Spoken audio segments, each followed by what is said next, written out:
Hello viewers, स्वागत है हमारे चैनल मेट फार्मा ज्ञान में। बारिश के मौसम में टेम्परेचर अप डाउन होता रहता है। इसी की वजह से क्या होता है कि आँख से जुड़ी बीमारी, जिसे हम कंजक्टिवाइटिस बोलते हैं, लोगों को परेशान करती है। इसमें आँख धीरे धीरे लाल होने लगती है। अपने घर बाहर अपने आसपास के लोगों से मुंह से भी सुना होगा कि आँख आ गई है। आम बोलचाल की अगर हम भाषा की बात करें तो इसे आँख आना कहते हैं। इस बीमारी में आंखें लाल होने लगती है और इन्फेक्शन की तरह धीरे धीरे फैलने लगती है। इसे ही कंजक्टिवाइटिस कहा जाता है। आपने अक्सर सुना होगा कि आंखों में इस तरह की कभी दिक्कत आ जाती है, कंजक्टिवाइटिस आ जाता है, तो हम उसे बोलते हैं कि आंख आ गई और उसकी आंखों में नहीं देखना चाहिए, क्योंकि कहा जाता है कि ऐसा करने से देखने वाले व्यक्ति को भी आंखें इन्फेक्टेड हो जाती हैं। तो चलिए जानते हैं कि कंजक्टिवाइटिस एक्चुअली है क्या। मानसून होने पर आंखों में परिवर्तन दिखाई देता है। पहले आंख लाल हो जाती है या पिंक कलर की होती है, फिर ये धीरे धीरे बढ़ने लगती हैं। तो आजकल इस तरह के केसेस बहुत तेज़ी से फैल रहे हैं। हमारी आंख जो है बहुत ही नाजुक और संवेदनशील होती है। इसके साथ थोड़ी सी भी परेशानी हो तो तुरंत लक्षण दिखाई देने लग जाते हैं। आंख आना या पिंक आई आंखों से जुड़ी ऐसी ही एक सामान्य समस्या है, जिसे चिकित्सीय भाषा में मतलब मेडिकल टर्म्स में हम कंजक्टिवाइटिस भी कहते हैं। यह एक्यूट या क्रोनिक दोनों ही रूप में हो सकती है और 2 सप्ताह या कह लीजिए 2 सप्ताह में ये अपने आप ही ठीक भी हो जाती है। तो चलिए व्यूअर्स, देखते हैं कि कंजक्टिवाइटिस होती क्या एक्चुअली। तो हमारी आंखों में एक पारदर्शी पतली झिल्ली सी होती है, जिसे हम कंजक्टिवा कहते हैं। ओके, तो जो हमारी पलकों के अंदरूनी और आंखों की पुतली के सफ़ेद भाग को कवर करती है। इसमें सूजन मतलब इन्फ्लेमेशन या इन्फेक्शन या संक्रमित होने को कंजक्टिवाइटिस या आंख आना कहते हैं। जब कंजक्टिवा की छोटी छोटी जो ब्लड वेसल्स मतलब रक्त नलिकाएं होती है, उसमें स्वेलिंग आ जाती है, सूज जाती है ना, तब ये अधिक स्पष्ट रूप से दिखाई देने लगती है और आंखों का सफ़ेद भाग लाल या गुलाबी दिखने लगता है। इसलिए इसे हम पिंक आई भी कहते हैं। कंजक्टिवाइटिस की जो समस्या है, ये आंखों में बैक्टीरिया या वायरस के संक्रमण या एलर्जिक रिएक्शन के कारण हो जाती है। कई बार छोटे बच्चों में टीयर डक्ट जो बोलते हैं, जिसमें से आंसू आते हैं, वो उसके पूरी तरीके से नहीं खुल पाती है, तो उससे भी कई बार क्या होता है कि उसकी आईज जो होती है पिंक हो जाती है और इस तरह की समस्या उत्पन्न हो जाती हैं। तो ये एक अत्यंत संक्रामक स्थिति है, इसलिए इसका उपचार भी तुरंत जरूरी है। तो व्यूवर्स, अब जानते हैं कि कंजक्टिवाइटिस जो है कितने प्रकार के होते हैं, कह लीजिए किस किस वजह से होते हैं। ओके, तो सबसे पहले होता है आपका वायरल कंजक्टिवाइटिस। इसके जो अधिकतर जो मामले हैं वो एडेनो वायरस के कारण होते हैं। इसके अलावा हर्पीस सिम्प्लेक्स वायरस होता है या वेरिसेला जोस्टर वायरस या कुछ और तरह के भी वायरस होते हैं, जिसमें कोरोना वायरस भी शामिल है। तो ये उनका कारण बन जाते हैं कि जिसके कारण वायरल कंजक्टिवाइटिस हो जाता है। तो वायरल कंजक्टिवाइटिस अक्सर एक आंख में होता है, फिर कुछ दिनों में दूसरी आंख में फैल जाता है। दूसरे तरह का जो कंजक्टिवाइटिस है वो है आपका बैक्टीरियल कंजक्टिवाइटिस। तो कुछ बैक्टीरिया के संक्रमण के कारण भी कंजक्टिवाइटिस हो जाता है। वायरस और बैक्टीरिया दोनों से ही होने वाले कंजक्टिवाइटिस वायरल होते हैं, मतलब संक्रामक होता है। तो संक्रमित व्यक्ति की आंखों से निकलने वाला जो डिस्चार्ज होता है ना, कई बार जैसे कि कई बार पानी सा निकलता है या कोई डार्क बहुत ही गाढ़ा फ्लूइड सा निकलता है, तो उसके कांटेक्ट में आके, जब डायरेक्टली कहो या इनडायरेक्टली, अगर उसके कोई कांटेक्ट में आ जाता है तो ये फैल जाता है।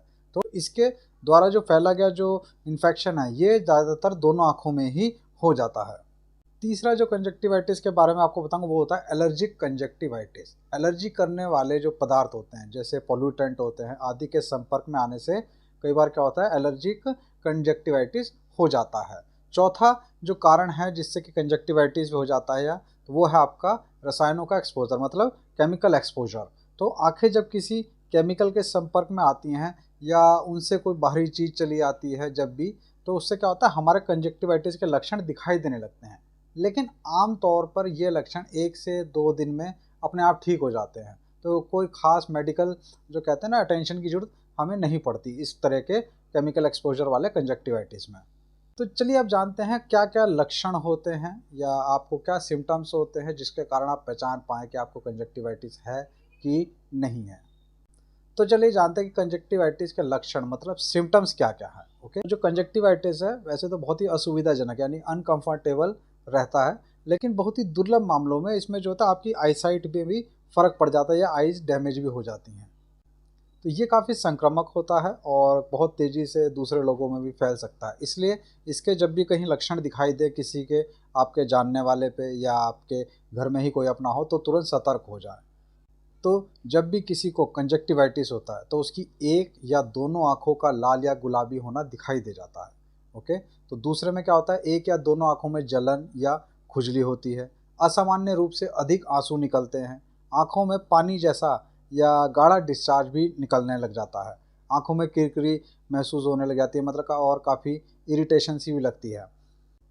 कई बार इसकी वजह से आंखों में सूजन आ जाती है। ये लक्षण आमतौर पर एलर्जिक कंजक्टिवाइटिस के कारण दिखाई देते हैं।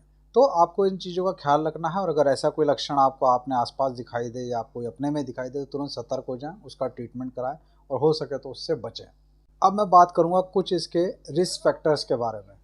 तो जो इसके रिस्क फैक्टर वो ये है कि जब आप कभी किसी ऐसे व्यक्ति के संपर्क में आ जाते हैं जिसे वायरल या बैक्टीरियल कंजक्टिवाइटिस है तो आपको भी ये होगा ही होगा। या कभी किसी ऐसी चीज़ के संपर्क में आने से जिससे आपको एलर्जी हो, तो अगर आपकी आँख इस तरह के किसी केमिकल या किसी तरह के एलर्जी कंपाउंड्स के उसमें आ जाए, कांटेक्ट में आ जाए, तो आपको एलर्जिक कंजक्टिवाइटिस हो जाएगा। रसायनों का एक्सपोजर, जैसे स्विमिंग पूल में कई बार आपने देखा पानी नीला नीला रहता है ना, तो उसमें क्या करते हैं, क्लोरीन मिला देते हैं। तो कई बार क्या होता है, उसके कांटेक्ट में आने की वजह से भी कई बार आंखों में कंजक्टिवाइटिस हो जाता है। कुछ मामलों में कई लोग कॉन्टैक्ट लेंस भी लगाते हैं, तो जब उनके आप कॉन्टैक्ट लेंस का इस्तेमाल करते हैं तो विशेषकर लगातार या लंबे समय तक जब कोई कॉन्टैक्ट लेंस लगाता है ना, तो उनको भी कंजक्टिवाइटिस की प्रॉब्लम आ जाती है। तो व्यूअर्स, अब बात करेंगे कि संक्रमण को फैलने से कैसे रोका जाए। तो कंजक्टिवाइटिस को फैलने से रोकने के लिए साफ सफाई रखना सबसे ज़रूरी है। इसके अलावा इन बातों का भी ध्यान रखें कि अपनी आँखों को अपने हाथ से ना छुएं, जब भी ज़रूरी हो अपने हाथ को धोएं, अपनी निजी चीज़ों को जैसे आपका तौलिया होता है या तकिया होता है, आई कॉस्मेटिक होते हैं, तो इसको कभी भी शेयर ना करें अगर आपको कंजक्टिवाइटिस हो रखा है। या हो सकता है किसी और को कंजक्टिवाइटिस हो रखा और आपने शेयर करा हो अपना आई कॉस्मेटिक, तो उससे क्या होगा, आपको भी कंजक्टिवाइटिस हो जाएगा। तो अपने रुमाल, तकिए के कवर, तौलिए आदि चीज़ों को इनको किसी कॉन्टैक्ट में ना आने दें और इन्हें हो सके तो रोज़ धोएं। कभी कभी क्या होता है कि कंजक्टिवाइटिस ज़्यादा ही सीरियस हो जाता है, तो इस स्थिति में अपने डॉक्टर से संपर्क करें। तो कभी आपको आंखों में तेज़ दर्द होने लगे, आंखों में तेज़ चुभन महसूस होने लगे, नज़रें धुंधली सी हो जाएं, या लाइट के प्रति बहुत सेंसिटिव हो जाएं आप, मतलब आप प्रकाश जब आपकी आंखों में पड़े तो आपसे एकदम झेला ना जाए, आपको काफ़ी अनकंफर्टेबल लगे, तो उस स्थिति में भी आपको डॉक्टर से संपर्क करना चाहिए। या आंखें बहुत ज़्यादा ही लाल हो जाए, तो इन सभी कंडीशंस के अगर आपको कभी आपको लगे इस तरह की हो रहा है, तो आपको तुरंत अपने डॉक्टर से या अपने फार्मासिस्ट से संपर्क करना चाहिए। तो व्यूअर्स, आप तक तो मैंने आपको बताया कि कंजक्टिवाइटिस जो है ये किन लक्षणों से, किन कारणों से होता है, इसके क्या क्या रूप होते हैं। अब मैं बात करता हूँ आपको कि इसका इलाज क्या है। तो अगर आपके अब किसी अपनों को कंजक्टिवाइटिस हो रहा है तो ज़्यादा घबराने की जरूरत है, नॉर्मल दवाइयों से भी इसका इलाज संभव है, जो कि बहुत ही सेफ भी है। बस थोड़ा सा प्रिकॉशन लेना चाहिए, अपने फार्मासिस्ट या डॉक्टर से एक बार कंसल्ट कर लें तो ज़्यादा बेटर रहेगा। बाकी मैं आपको बता ही रहा हूँ। वैसे तो क्या होता है कि आजकल जब भी किसी को आँख आ जाती है, कंजक्टिवाइटिस हो जाता है, लोग आजकल किसी परचून की दुकान से या कोई ज़्यादातर मेडिकल स्टोर वाला भी जिसे नहीं पता है, वो आपको इस तरह के कोई कैप्सूल से दे देता है आँखों में डालने वाले, कि हाँ जी इससे आपका आँखें जो है सही हो जाएंगी। बट वो भी कहीं हद तक कारगर है, बट मेरी मानो तो उसको वो एक प्रॉपर इलाज नहीं है। आप उसे यूज़ कर सकते हो, कुछ हद तक शायद सही भी हो जाए, लेकिन वो एक तरह के स्टीरॉइड्स वगैरह हैं, तो कहीं बार आंखों को नुकसान भी देता। तो इसके लिए प्रॉपर एक जांच जरूरी है कि आपको कितना सीवियर कंजक्टिवाइटिस इन्फेक्शन हुआ है, किस लेवल तक आपको हुआ है, तो ये सब इसकी जांचें भी जरूरी है, तभी हम मेडिकेशन देते हैं। तो नॉर्मली अगर आपको स्टार्टिंग में हुआ है तो उसमें आप क्या कर सकते हैं, कुछ आई ड्रॉप यूज़ कर सकते हैं, जैसे आपके सिप्लॉक्स डी है, पर ये आपका एडल्ट के लिए है सिप्लॉक्स डी। अगर कोई बड़ा बच्चा है 10 साल से ऊपर मान लीजिए, तो आपको सिप्लॉक्स डी आई ड्रॉप उसे डाल सकते हैं आंखों में। दिन में 3 से 4 बार आप ये आई ड्रॉप उसकी आंखों में डालिए, और प्लस कुछ खाने की दवाई में आगे बताऊंगा वो ले लें, ये जो कंजक्टिवाइटिस है सही हो जाएगा। और इसके अलावा आप मॉक्सीफ्लॉक्सासिन का आई ड्रॉप होता है विद प्रेडनिसोलोन, पर ये सिर्फ एडल्ट्स के लिए है, याद ध्यान दीजिएगा। ओके, मॉक्सीफ्लॉक्सासिन प्लस प्रेडनिसोलोन का जो आई ड्रॉप है, इसे आप डालिए दिन में 2 से 3 बार अपनी आंखों में डालिए, इससे काफ़ी राहत मिल जाएगी।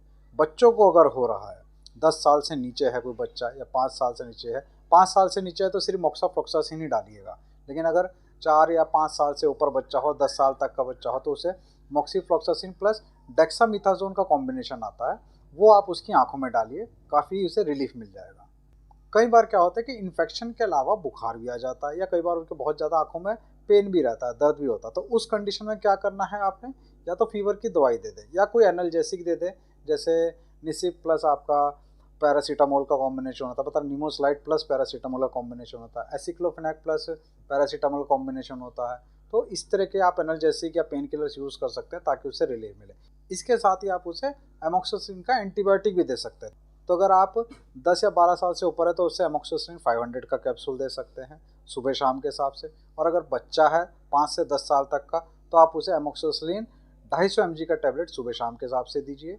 और अगर 2 साल से 5 साल तक का बच्चा तो 125 mg एमोक्सिसिलिन की डोज जो है उस बच्चे को जाएगी। आप 2 से 3 दिन ये दीजिए, आई ड्रॉप डालिए, देखिए 2 दिन के अंदर ही आपका जो कंजक्टिवाइटिस की बीमारी है वो चली जाएगी। तो दोस्तों, अगर आज की वीडियो आपको अच्छी लगी तो प्लीज़ हमारे चैनल को लाइक, शेयर एंड सब्सक्राइब कीजिए। धन्यवाद।